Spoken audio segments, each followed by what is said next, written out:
So anyways, magandang araw sa ating lahat and Happy New Year na din. Maybe this is my last video for the year 2019 for this year. At ayun nga guys, gusto ko lang i-share yung mga coin na hinuhold ko for 2020 na sa tingin ko is merong potential, no?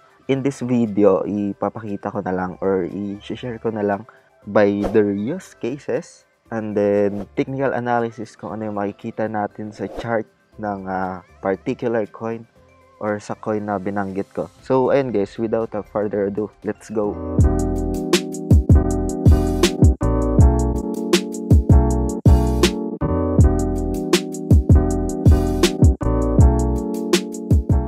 This is not a financial advice.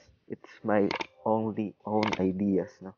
So, unang-una kong coin is yung Cardano. Ito yung official website ni Cardano. As per resources, itong si Cardano is created by Charles Hoskinson. No? Definitely belongs in the penny coins na tinatawag. Since yung current price niya, kung i-check natin yan sa chart, is nasa 0.03 USD.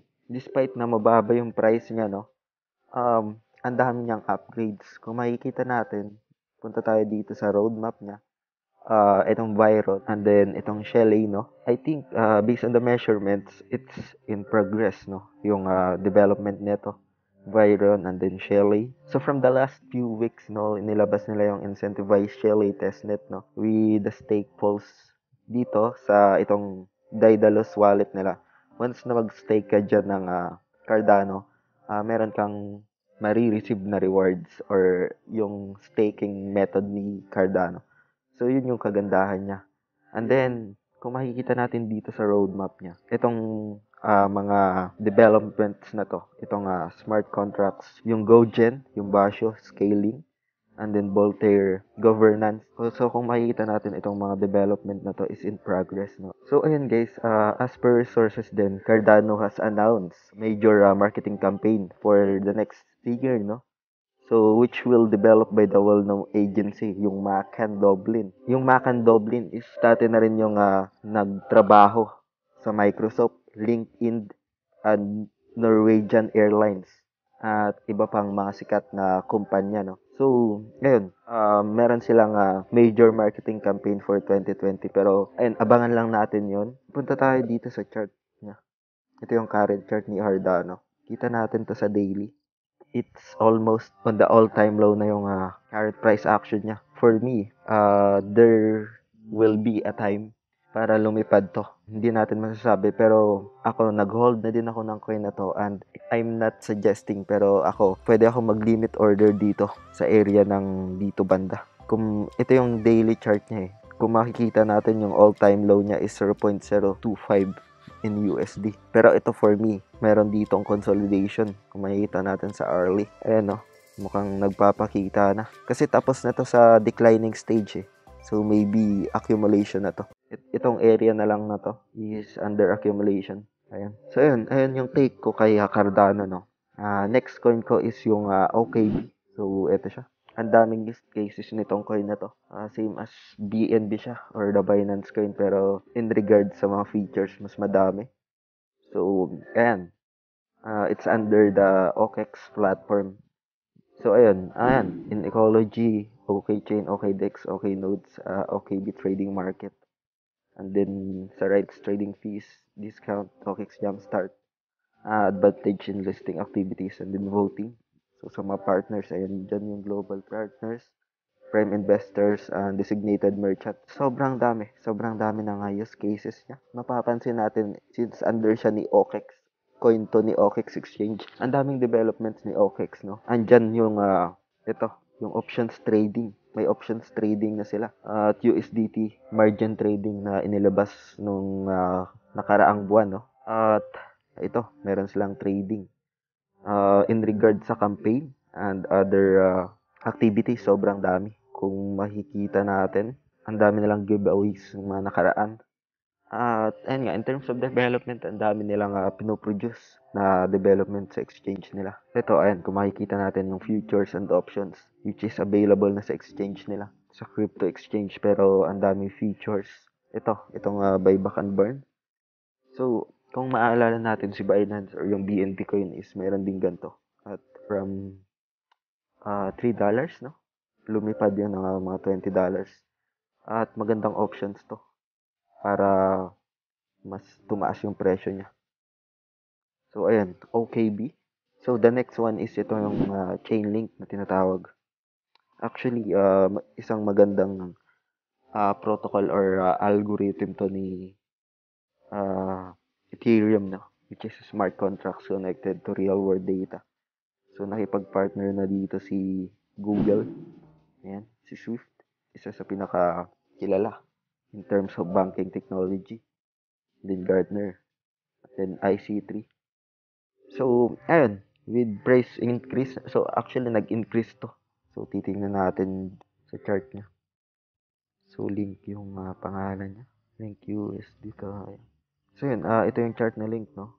At itong malalaking company na to is ito si Google, no? And Oracle, no? So, it's a database technology company. And then, itong si Google, alam naman natin na isa sa pinaka well-known search engine. So, ayun, as per sources in data, the tech giant wrote that working on applications that store cloud-generated data on blockchain. So, to integrate the external data into blockchain. So, kasama na nga yan ito. Swift, Google, and Oracle. Ito, Gartner, leader in smart contract design. Real-world implementation. So, yun, yung take ko lang dito siguro kay Chainlink is once na in-acquire to ng mga tech company, kagaya ni Microsoft, and then other companies na related into technology, there's a potential na mas tumaas pa to. At ito, kung makikita natin sa chart niya, itong area na to, it's a role reversal din to na tinatawag. Itong area na to is respected din, na parang dyan magkakaroon ng accumulation after ng declining. So, ayun, aantayin na lang natin na mag-announce ng other partnerships sa mga tech giants company, no?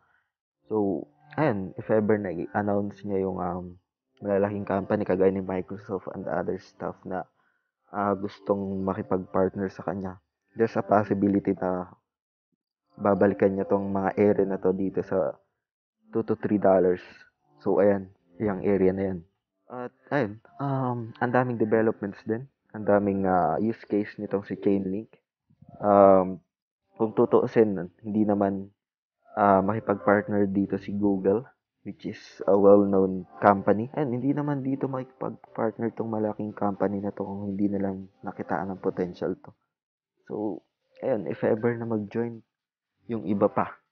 So, sabihin natin Microsoft. And then other merchants na gusto i-acquire yung technology ni Chainlink. So, there's a possibility na pwedeng tumaas yung presyo pa. So, titingnan natin sa mga susunod na developments niya and other partnerships. And then the last one is yung, syempre ito, second largest market, si Ethereum, no? Kung makikita natin, search natin yung chart ni Ethereum, no? So, 136, tinitingnan ko to ng mga nakaraang araw. Nang nasa 123 pa lang, or 124. So, nagpapakita na to ng galaw din. Trinade ko to ng mga nakaraang araw, no? Ayun, based on the charts, decent pa naman yung chart niya, no? So, ayun, for me, it's a falling wedge pattern nga. Ang daming updates nga. Ito yung bagong upgrade nila. Ito nga, Ethereum More Glazer, no? Yung upgrade nila is on January 2020. Siguro, isa din to sa nagpagalaw ng presyo ng mga nakaraang araw. So, eto, kung makikita natin, kaka-update lang nila ng Constantinople, St. Petersburg, no? So, ito, meron na naman silang update na panibagong upgrade nila sa network nila. Kung makikita natin, ito, sobrang active ng team. At para din sa kaalaman ng iba is yung upgrade nila is on January 1, 2020, exactly, 2020. So, Mer Glazer is the name given to this network upgrade. Previous network upgrades have been given other names such as Istanbul, Constantinople, and Spurious Dragon. Dito yung all information and ilalagay ko na din yung link sa description ng video na to. At saka ito, i-share ko na lang din tong roadmap ng Serenity. 2019, yun nga, yung Stanvol, no? And then, Ethereum 1x. And then Bacon Chain, Serenity Phase yan. Sa 2020, yun yung Shard Chains. Yun yung Serenity Phase 1. 2021 is EWASM, Serenity Phase 2. And then ito, Continued Improvement Serenity Phase 3 na yun. On 2022, kung makikita natin, yung current chart niya is in falling wedge formation yun sa daily. At once na mabasag to, titingnan natin to. Once na mabasag yan, pwedeng bumulusok ulit yan. At balikan niya yung mga matataas na area dyan. As a resistance yung 186, yung 222 papunta dun sa 300 area na. So, ayun guys, yun yung top 4 altcoins or coins na hinohold ko to 2020, no? Ayun, isinare ko lang at ayun nga, lagi kong sinasabi na this is not a financial advice, no? Invest only what you can afford to lose. Lagi akong nag-share kung ano lang yung makita ko. Magkaroon lang kayo ng ideas. Yun lang naman yung goal ko. Magkaroon kayo ng ideas and being educated dito sa cryptocurrency na sobrang volatile na market. Ayun, yun lang. Maraming salamat sa panonood guys. Don't forget to subscribe. Comment down below sa video na to kung meron kayong hindi maintindihan. At ayun, take care everyone. Happy New Year. Bye-bye.